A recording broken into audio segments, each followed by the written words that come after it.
We live in a world of relentless change.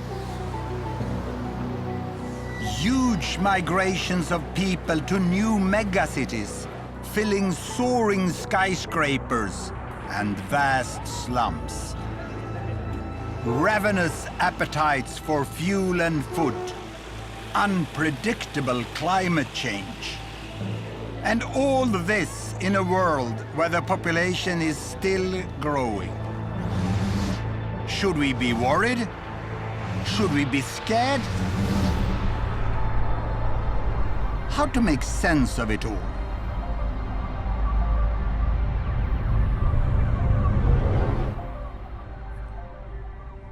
"7 billion people now live on this planet of ours. Isn't it beautiful?" But when some people think about the world and its future, they panic. Others prefer not to think about it at all. But tonight, I'm going to show you how things really are. My name is Rosling. I'm a statistician at... No, don't switch off. Because with the latest data from all countries, I'm going to show you the world in a new way. I'm going to tell you how world population is changing and what today's data tell us about how the future of the world will be. We undeniably face huge challenges.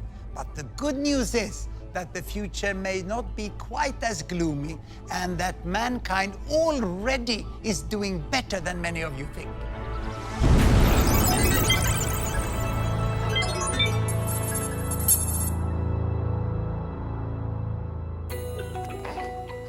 Babies, each one a blessing. But many people think population growth is out of control. Some even talk of a population bomb. Are they right? So where are we with population today, and how did we get here? I'm going to tell you a story about everyone who ever lived. Well, at least during the last some 1,000 years. Here we go. I give you 2 axes. This is time in years, and this one here is world population in billions. In the year 10,000 BC, when the first people were becoming farmers, then the archaeologists estimate that the world population was only 10 million. Imagine 10 million, that's like Sweden today. A world of only Swedes. But then, as the millennia passed by, more farmers, food and people, and great empires could emerge. Egypt, China, India, and finally Europe. And population continued to grow, but very slowly. And I stop here at the year 1800, because 1800, that's when world population became 1 billion. Imagine all that time, the population growth was just with a tiny fraction of a percent through thousands of years. But here, 1800, with the Industrial Revolution, everything changed, and population started to grow faster. In little more than 100 years, it reached 2 billion. And then, you know, when I was at school, it was 3 billion. And many people said, the planet cannot support more people. Even experts said that. But what happens was this, you know, we became 4 billion, 5 billion, 6 billion, 7 billion. Imagine, more than half of the world population have been added during my lifetime. And the number is still rising. Most of the population growth in recent years has been in Asian countries, like here in Bangladesh, where the population has tripled during my lifetime, from 50 to more than 150 million. It's now one of the most densely populated countries in the world. Some 15 million already live in the very crowded capital, Dhaka. People here, whether in the city or the countryside, are intensely concerned about the size of families. But a new Bangladesh is emerging. Like the Khan family, Mum Taslima, daughters Tanjina and little Sadia, and Dad Hanan. মহিলাদের সাজার জন্য বহুত time লাগে, পুরুষদের এত time লাগে না। হয়েছে তোরে বাবা, এই যে আবার হাত দিয়ে মুছে লেলে আর দিলে কিলা হইল। Both Taslima and Hanan come from large families themselves, but they've decided to have just 2 children. বাংলাদেশে এখন একটা স্লোগান আছে যেটা সবার ঘরে ঘরেই জানে যে 2টি সন্তানের বেশি নয়, একটি হলে ভালো হয়। আমার ভাগ্য ভালো যে আমার যে 2টা সন্তান, অনেক সন্তান হইলে তো তাদের খরচ দিতে পারতাম। 2টা সন্তান যে মনের মতন তো তাদের যেটা চাওয়ার এটা পূরণ করতে পারতেছি। তোমার আর কি? আমার পকেট খালি হয়ে গেছে। Taslima and Hanan are part of a cultural shift away from big families. And for Taslima, it's also become a job. She works for the government family planning service, which employs women like her in every village. She goes door to door to try to help others to have smaller families too. মাসে গেছেন আজকে কতদিন? তারপর আর কোনো পদ্ধতি নেন নাই? তাহলে সমস্যা হবে না? আমার বাচ্চা কোন সময় যাবে? আমার তো মনে করেন হয়তো অনেক দেরিতে বাচ্চা, এই যে তারপরও আপনি এখন তো 2টা বাচ্চা হয়ে গেছে। আমি তো গেলাম না, এবারে সবার লেগে যায় না। Taslima offers advice, moral support, and most importantly, a range of contraceptives. এগুলো কন্ডম। আপনি তো 3টা মেয়ে, এখন আর বাচ্চা নিবেন? বাচ্চা জন্মদান করার হয়েছে আপনি, আপনার বাবা জানবে কেনা? কষ্ট তো আপনার করতে হয়, কষ্ট তো আর বাবা করে না। কষ্ট কে করে? কষ্ট করলাম, হে যদি ফুলতে লেগেই করে তা আমার কিছু করার আছে? পিল দিয়ে দেয়, মাসিক হওয়ার সাথে সাথে খাওয়া শুরু করবে।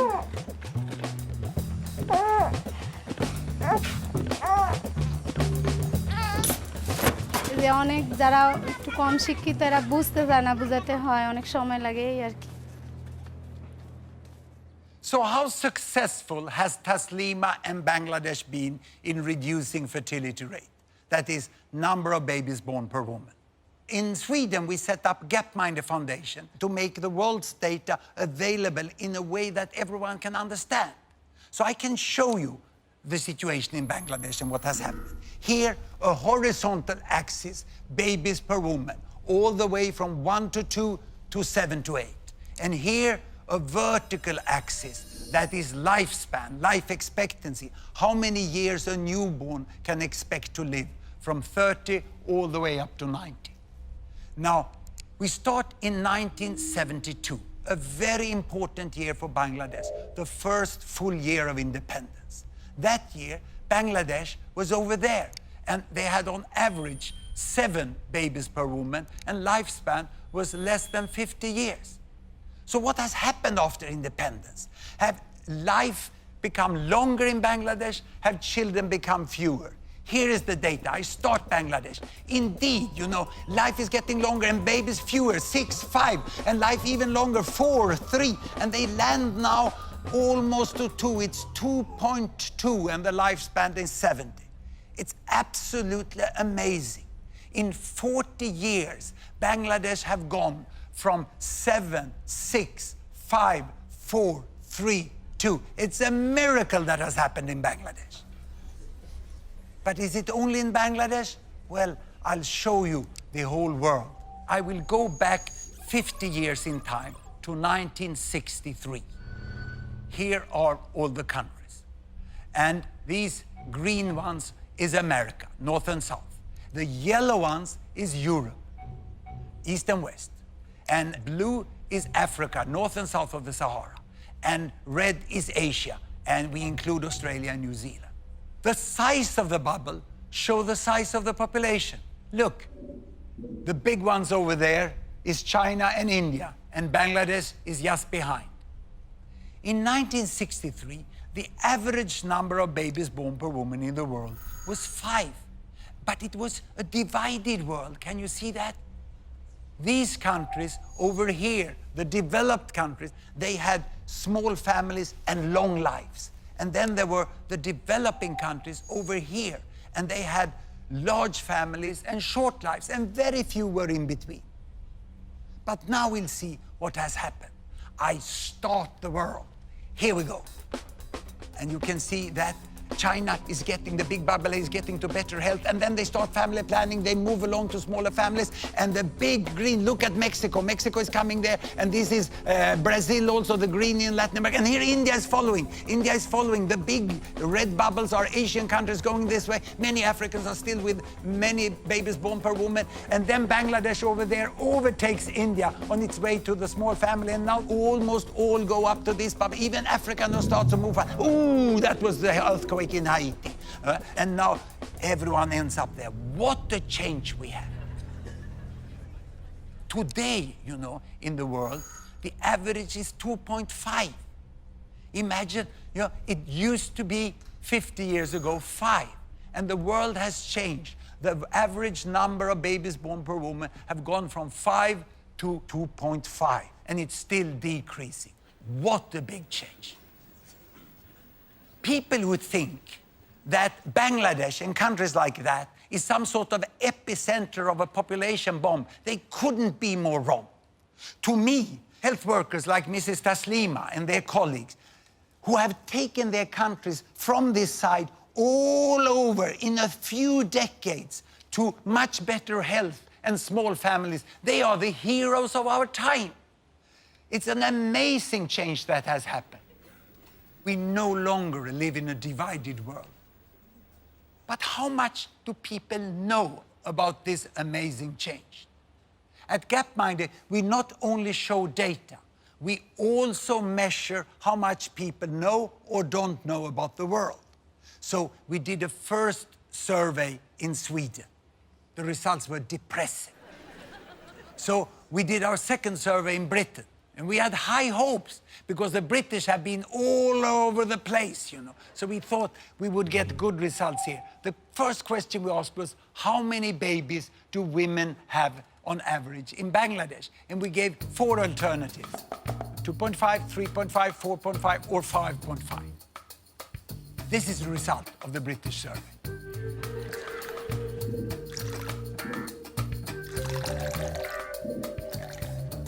But you know the right answer. It's 2.5. Only 12% of the British got it right. So we thought that perhaps it was those with low education who dragged down the result. So we segmented those who had been to the fine British universities and had a university degree. And here they are. This is the result.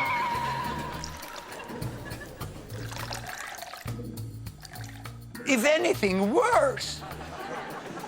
So now you may conclude that the British lack knowledge about the world. What if I would have asked this chap and his friends? I would have written the different answers on bananas and let them pick 1 banana each, you know. This result I would get. Of course, chimps know nothing about Bangladesh.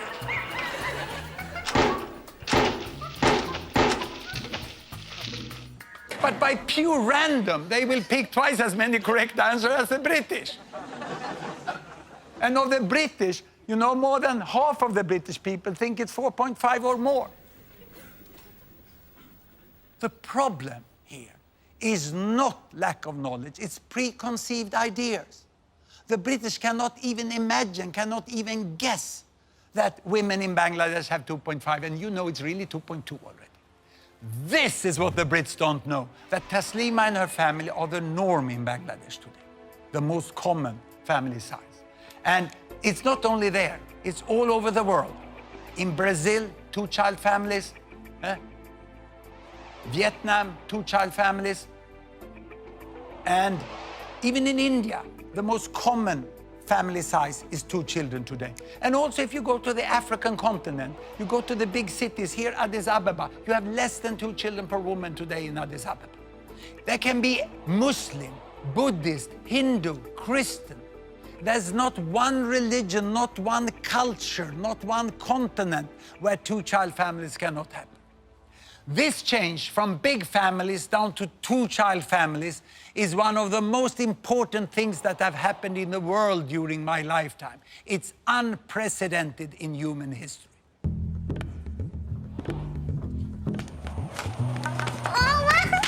Here we are, back in Bangladesh. Let's find the reasons behind this historic and continuing shift from large to small families. Almost all girls in Muslim Bangladesh, like 15-year-old Tanjina, go to school today. The government now even pays families money to keep their daughters on at secondary level. At Tanjina school, boys are now outnumbered by girls. এটা কি পরিবার এদের খাদ্যের অভাব হবে আর এদের You could hardly miss the point of this lesson. অভাব পড়বে এটা কি পরিবার এদের কি সমস্যা হবে Education is effective, and there are also new opportunities for Bangladeshi women. Despite continuing inequalities, there are more jobs, and Tanjina is aiming high. আমার স্কুল যেতে খুব ভালো লাগে আমাদের মায়েদের সময়ে তখন অনেক তাড়াতাড়ি বিয়ে হয়ে যেত তারা লেখাপড়ার সুযোগ পেত না কেউ আশা আমরা এই সম্বন্ধে অনেক আশা করতে পারি যে আমরা ডাক্তার হব ইঞ্জিনিয়ার হব More and more young women here are seeing how different things could be for them. তোমরা 17 বছরের বয়সে কি করে বিয়ে করছো যে আমি এটা ভাবতেও পারি না আমি তো 2 বছরের পরে এটা কিছুতেই সম্ভব না এত তাড়াতাড়ি বিয়ে তখন বুঝি নেই ভুল করছি এখন তো মানুষ ভুল করে না তো তোমার কত বছরে তোমার চিন্তা ধরো যে বিয়ে শাদীর চিন্তা ভাবনা 25 বছর পড়াশোনা শেষ করে একটা চাকরি ডাক্তার হয়ে তারপরে ভালো বুদ্ধি আছে তোমার ভালো বুদ্ধি আছে It's wonderful to see Taslima so full of hope for a bright future for her two daughters. But one essential transformation underpins the change in Bangladesh. It's a dramatic improvement in child survival.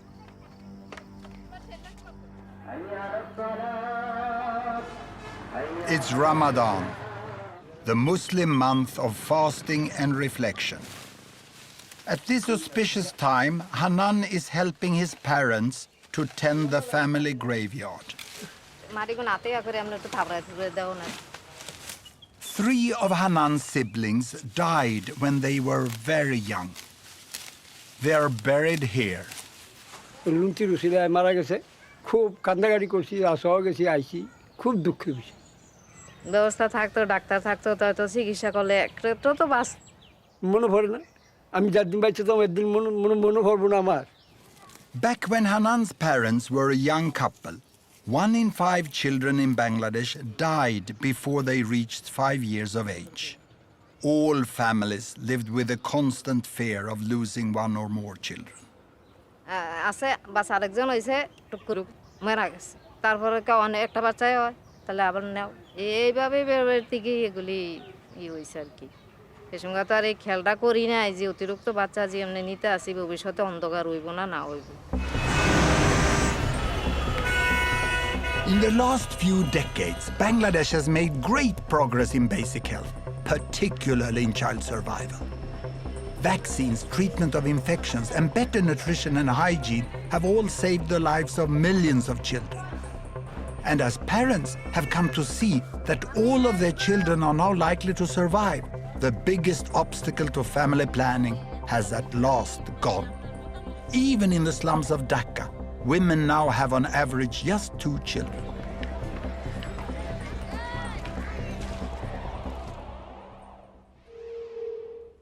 Child survival drives everything. Let's go back into history. Why did the world population grow so slowly before 1800? Well, throughout history, all historical records show us that on average, 2 parents got more or less 6 children. But that looks as a very fast population growth. So why didn't it grow? Because 1, 2, 3, 4 of the children died before growing up to become parents themselves. People in the past never lived in ecological balance with nature. They died in ecological balance with nature. It was utterly tragic. But with the Industrial Revolution, this changed. Better wages, more food, tapped water, better sanitation, soap, medical advances. You know, so why did then, from all these advances, why did population grow? Was it because they got more children? No. 1963, that year when I was at school, actually the number of children per woman had decreased a little in the world to 5. And the reason for the fast population growth was the improved child survival. 4 survived at that time. But still, 1 out of 5 died. That was still terrible. So it's only in the recent decades that most of the countries have taken big leap forwards in child survival and in family planning, so that we are now approaching the new balance. And it's a nice balance. 2 parents on average get 2 children that survive. We have families in a very happy balance. This is the most normal family situation in the world today. And what does this mean for the future here? I will show you the projection, the best projection into the future from the finest demographers we have at the Population Division of the United Nations. And it looks like this. It's going to continue first up to 8, and then it goes up to 9, and then it goes here. But see, it's slowing down, it's slowing down. By the end of the century, it's becoming more flat there. And if I do a close-up on this, you can see that we are expecting a slowing down and the end of fast population growth. But of course, this is a projection that has a certain degree of uncertainty. But we are sure that we are at the end of fast population growth within this century. It's all due to a remarkable effect of the falling fertility rate. Look here, if we go back into this. I'll show this by showing you the number of children in the world. The number of children from 0 to 15 years of age. Here they come. Look, the number of children there increased slowly, and then also it increased rapidly. So by the turn of the century here, there were 2 billion children in the world. And to me, that was an important year because that was when Doris was born. That's my first grandchild.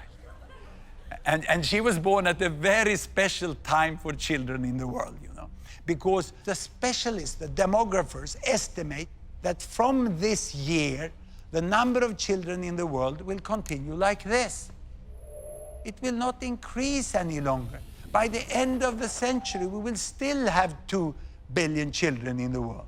When Doris was born is when the world entered into the age of peak child.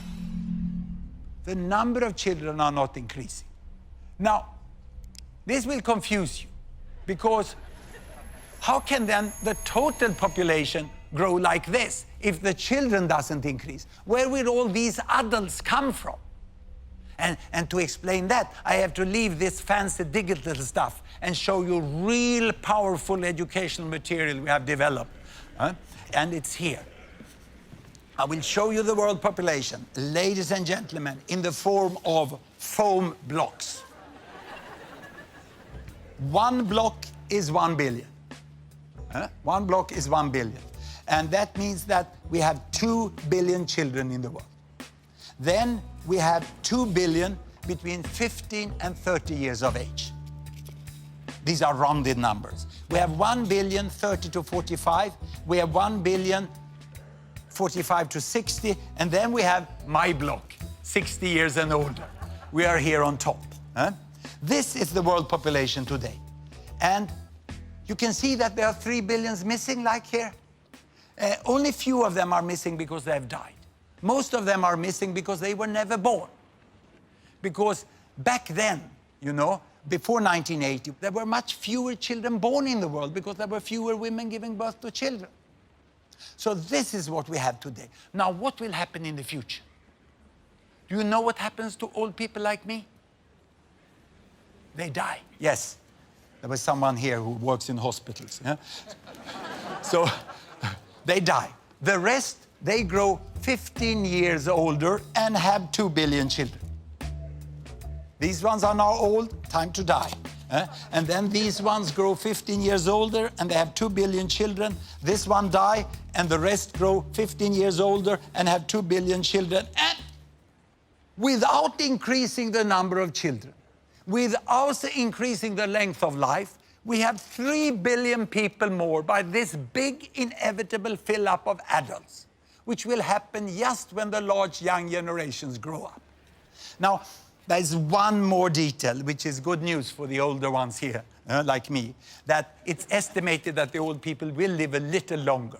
So we have to add 1 billion more for the old here on the top. And I'm desperately hoping that I will be part of that group, because then I can live long and read the annual statistic as they come reporting every year. But when I talk to many fine environmental activists, which are really have a good concern about the environment, they very often tell me, we have to stop population growth at 8 billion. But when I then talk with them, first they don't know that we have reached peak child. And then they are completely unaware that most of the remaining population growth is an inevitable fill-up of adults. So we will end up with more or less this amount of people. So we know how many billions there will be, but what about where they live? Now and in the future. There you have the world, and here are the 7 billion. Now, out of the 7 billion, 1 live in the America, North and South together. 1 in Europe, 1 in Africa, and 4 in Asia. So this is now, but how to remember this? I have a very simple way of remembering this. I put up the numbers like this, and then I say, this is the PIN code of the world, 1114. Now, what will happen up to mid-century? That we know fairly well. Europe, no increase. In fact, the European population is decreasing. In America, a little more people, mainly retired people in Latin America, so it makes no difference. It's more or less the same. In Asia, we will have 1 billion more. And then the population growth in Asia is over. In Africa, in the next 40 years, the population will double to 2 billion. Now, to the end of the century, well, we know quite well, no more people in Europe, no more in America, no more in Asia, but Africa is set, as we have data today, for another doubling. So there will be 4 billions in Africa. The 2100, and probably the final PIN code, will be 1145. So in 2100, there will be quite a different world. The people who live in what I call the Old West, in West Europe and North America, will by then be less than 10% of the world population. 80% of the world population will be living in Asia and Africa. But will there be resources enough to sustain them? Well, this will be a huge challenge, and nothing will come automatically. But my take is that it is possible for all these billions to live well together.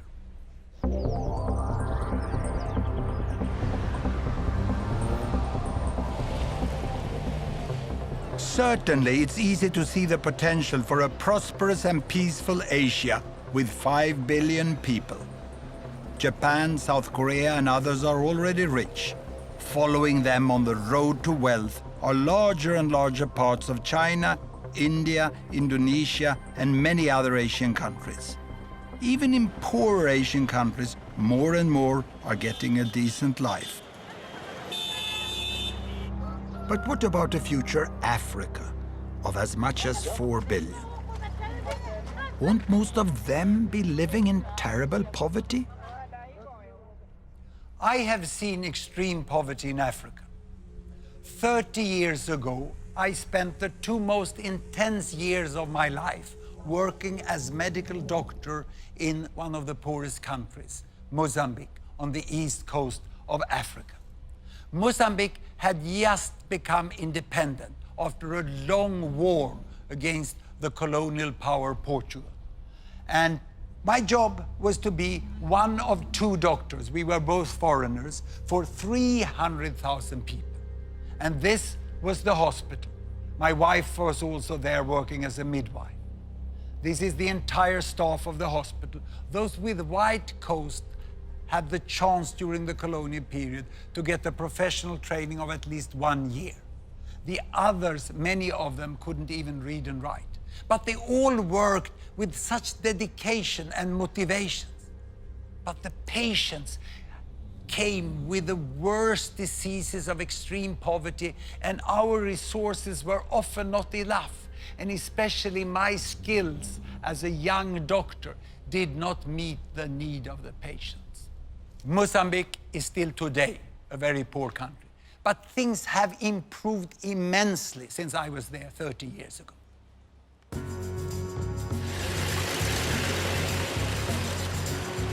For a start, there's now a brand new hospital in the town where I worked 30 years ago. The new, much bigger hospital has 15 doctors, and 11 of them are Mozambicans. All the staff are now well trained.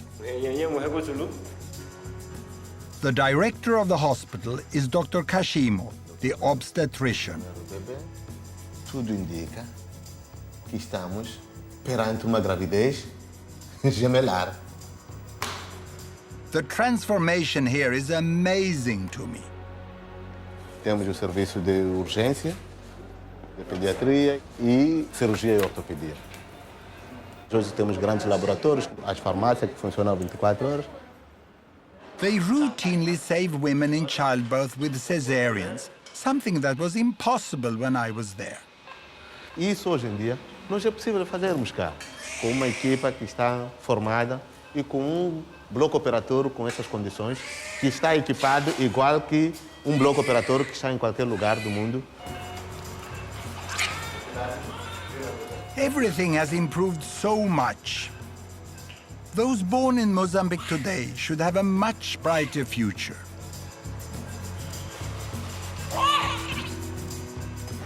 Not just because of better health, but a booming economy too, with busy ports and markets and new industries with lots of new jobs.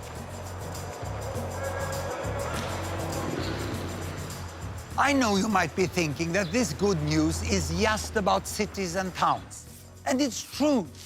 The worst challenge is in the rural areas where most people live. But things are changing here too. Deep in rural northern Mozambique lies the district of Mogovolas. This is home for Olivia, Andre, and their young family. Like so many other poor people in the world, Olivia and Andre are farmers, reliant on what they grow for what they eat.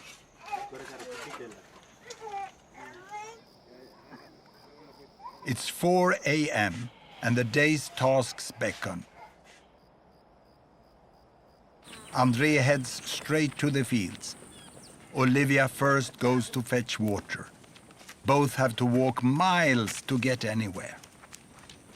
Well, okay, kastar ora bili. Hey, kapanya to water shark. Ini kastar inta igora bili. Inta kimpia pahiki boliga kilamwe. With no other means of transport, everything has to be carried. Olivia and Andre have 8 children. Fertility rates are still high in much of rural Africa, and it's the poorest families who have the most mouths to feed. Anything this family can spare, they'll sell. Mi kirero o sofereri masikinoli mape kinoli mape wakule purututu masivali wakule purututu ne nkimpanyere tu parawera permene shikiwe he opanya mzuruku wawera kitihe kaba na akalaba. Yet economic growth is slowly trickling into the countryside. Empagela kitenka kichapele nonela ki kivandri ya kataru. Now Andre has set his sights on one thing he believes will change everything. Pankerero vela vela kina mochela weta mahoi kana chinke. Bicycles can make a huge difference to the lives of the rural poor. They save hours every day and get so much more done. With a bicycle, they can carry much heavier loads to the market and earn more money. They can travel to find work. And if they get sick, they can reach a health clinic in time. Opora kitume chinka kino riri kino tili ya pe kino kala normal tili ya poroke e chinka etoke hikale chinka etok owe tuyo etoke yo kelonke.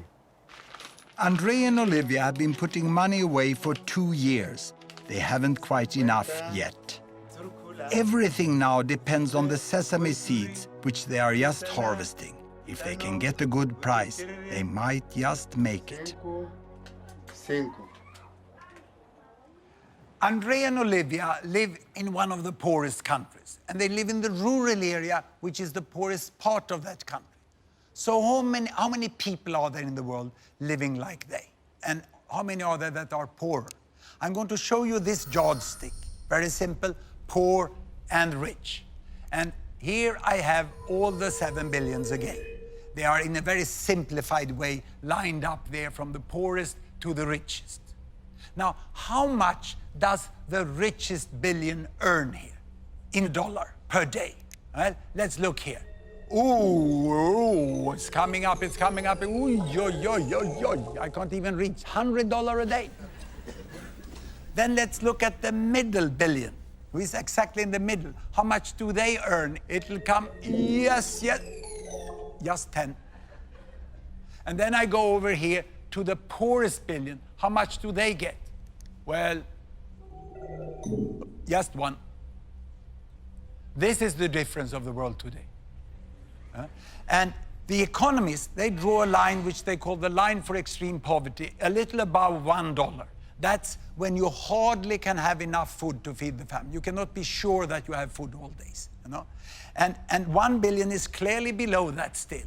And the second billion is sort of divided by that line. And then the others are above it. Now, the poorest people, they can hardly afford to buy shoes.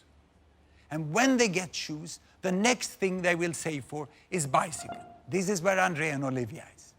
And after bicycle, you will go for the motorbike. And then after the motorbike, it's the car. And I remember when my family got the first car. It was a small gray Volkswagen. The first thing we did was to go to Norway on holiday, because Norway is so much more beautiful than Sweden. It was a fantastic trip.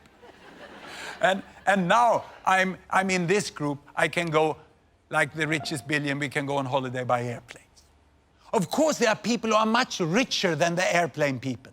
Some are so rich, so they're even contemplating that they should go as tourists out into space. And the difference in income from the airplane people to the very richest over there is almost as big as it is from the airplane people here, you know, all the way down to the poorest in that side. Now, the most important to remember from this yardstick is this. And I need to show you this, I need my stepladder. Sometimes you need some old, well-functioning technology also. Here.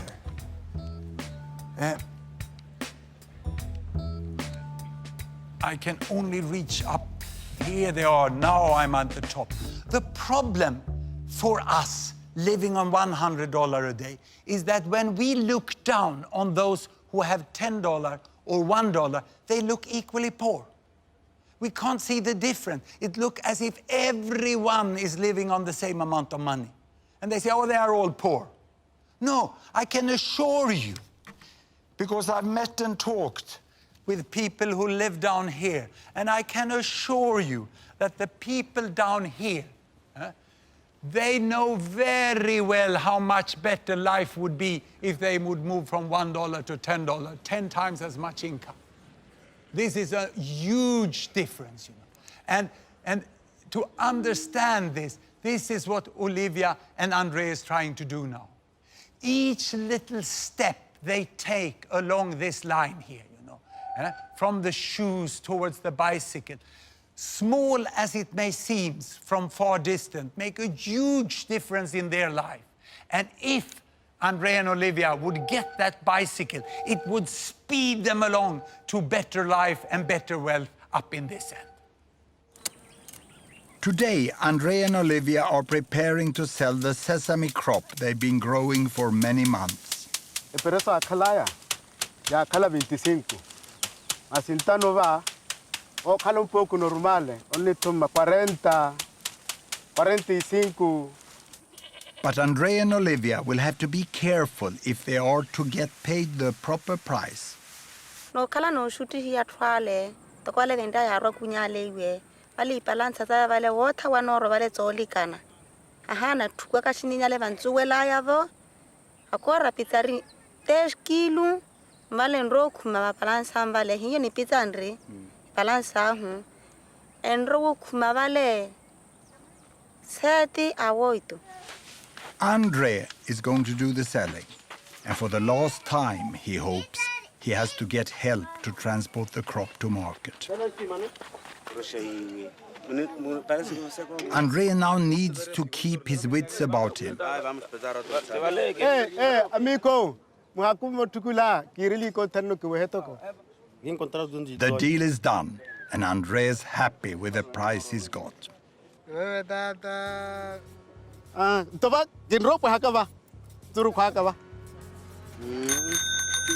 It's the moment the family have worked so hard for. Hola. Yaroa. Hola. Yaroa.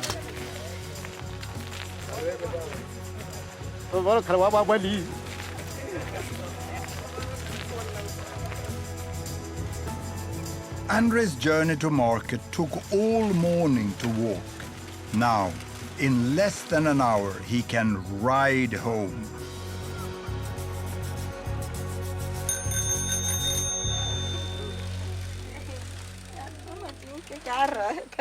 Naka tapeke ko tume chinkela marka. Lima wanguno. O tume chinka naka tapeleke. The bicycle is put to use at once. The children fetch water with it. Andrea carries more crops to the market. And just as importantly, Olivia and Andrea can now easily reach their lessons for adults so they can learn better maths and how to read and write. Kitukumenye zuru kwaka, kintume mota, kapa kiraka markale, na shanaka.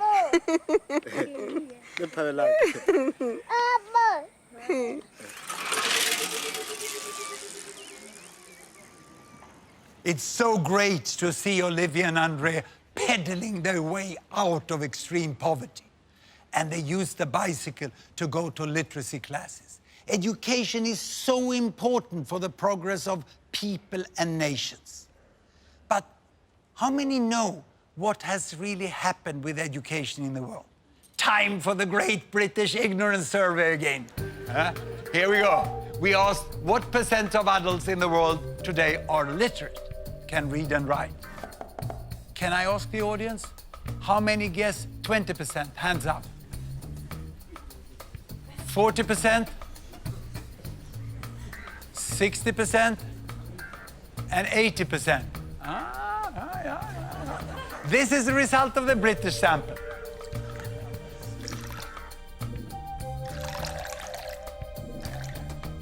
Now, by now, you can use the result of the British survey to find out what the right answer is, isn't it? Of course, it's 80% that is the right answer. At least you were clearly better than the British average. Just 80% of the population in the world can read and write today. Literacy is 80%. Actually, the last figure is a little higher. So if I would have compared that with the chimps again, you know? So it's once more, you only get random results from the chimps. But you get 3 times as many correct answers than you get from the British. And now, the university people. Perhaps they know this, or even worse. What on earth are they teaching at British universities? The common view about the world is outdated with several decades. The media have missed to communicate it. But perhaps this is because the world is changing so fast. Ladies and gentlemen, I'm going to give you my all-time favorite graph. I'm going to show you the history of 200 countries during 200 years in less than 1 minute. I have an axis for income. I have an axis for lifespan.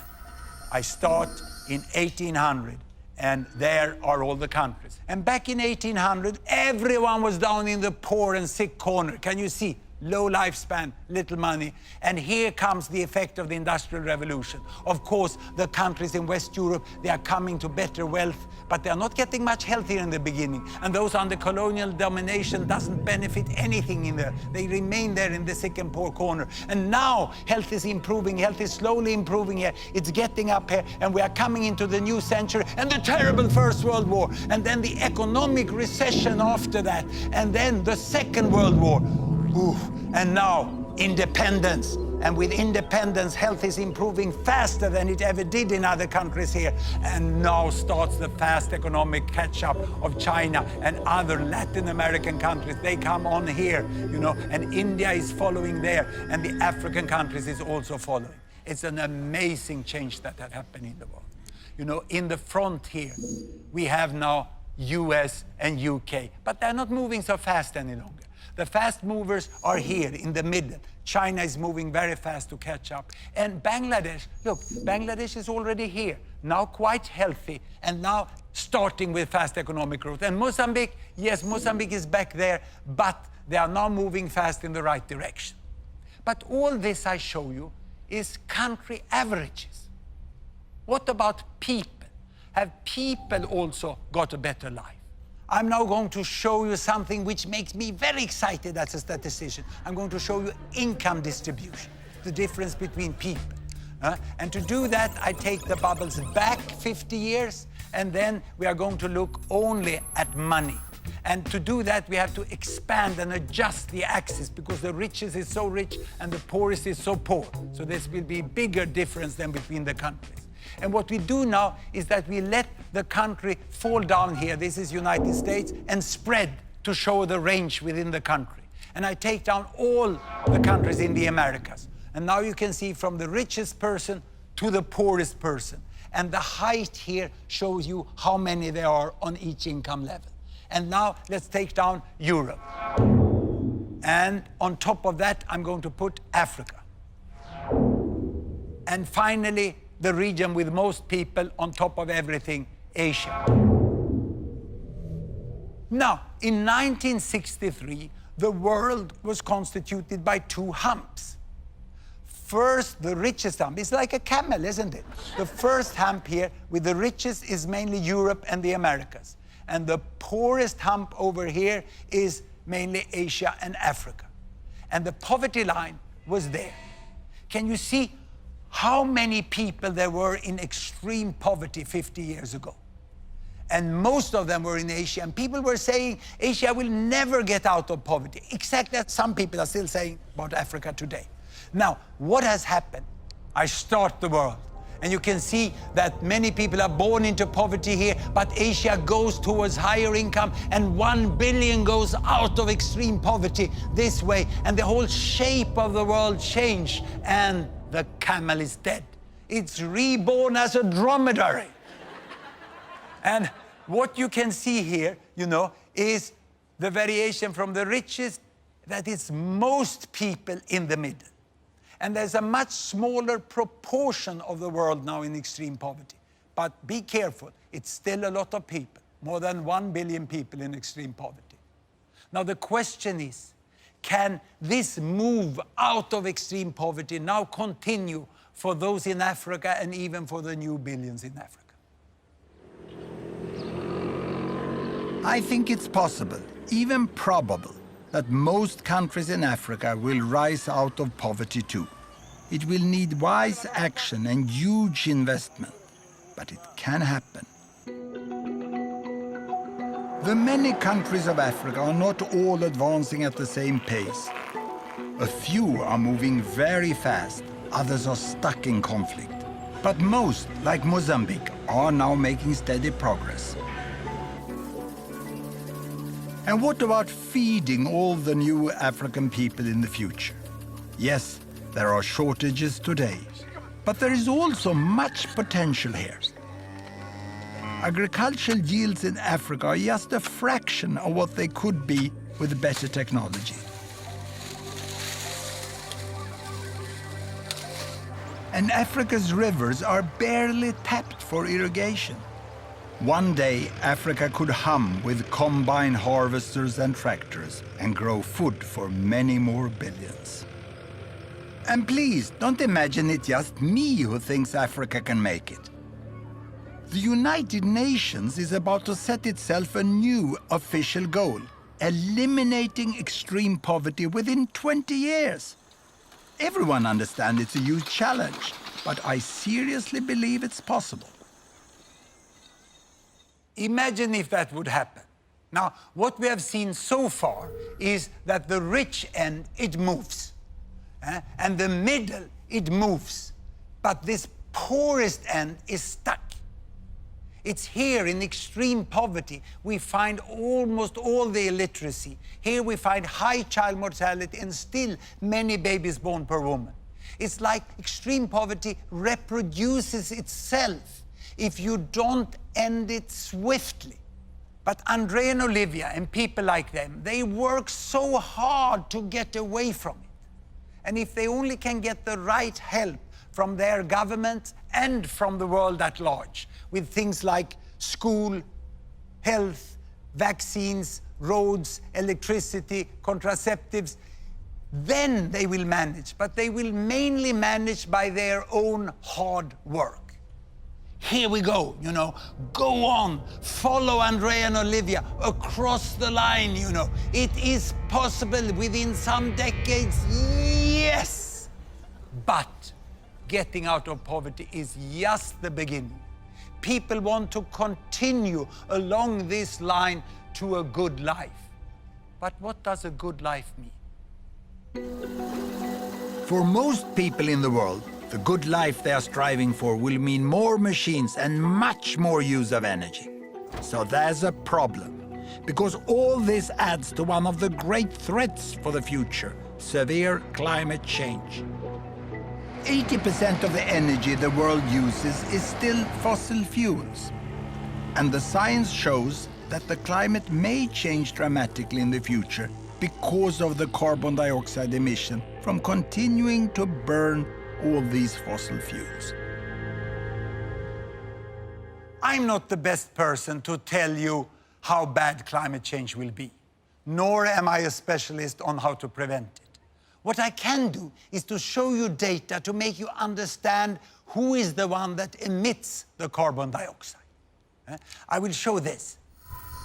You remember the yardstick from the poorest billion to the richest billion, from the one who hardly can afford shoes to the one who fly with airplanes. Now, this shows the total amount of fossil fuel used in the world during 1 year. Coal, oil, and natural gas. And it represents more or less the total emission of carbon dioxide. Now, how much of that is used by the richest billion? Half of it. Now, the second richest billion? Half of what's left. Then you understand what the third use. Half of what left. And the others use hardly anything. This is rounded numbers, but it clearly shows, that almost all the fossil fuel is used here by the 1, 2, 3 richest billions. More than 85% they use. Now, the richest billion here at least have stopped increasing, but we are yet to see whether they will decrease. And in the coming decades, it's the economic growth of these two that will increase the fossil fuel use and the carbon dioxide emission. Even if these ones over here come out of extreme poverty and get richer all the way to the motorbike, that doesn't contribute much to the emission of carbon dioxide. And regarding population growth, most of the additional billions in the next 40 years will be in this group here. But still, if you ask people in the richest end, they seem to get everything wrong.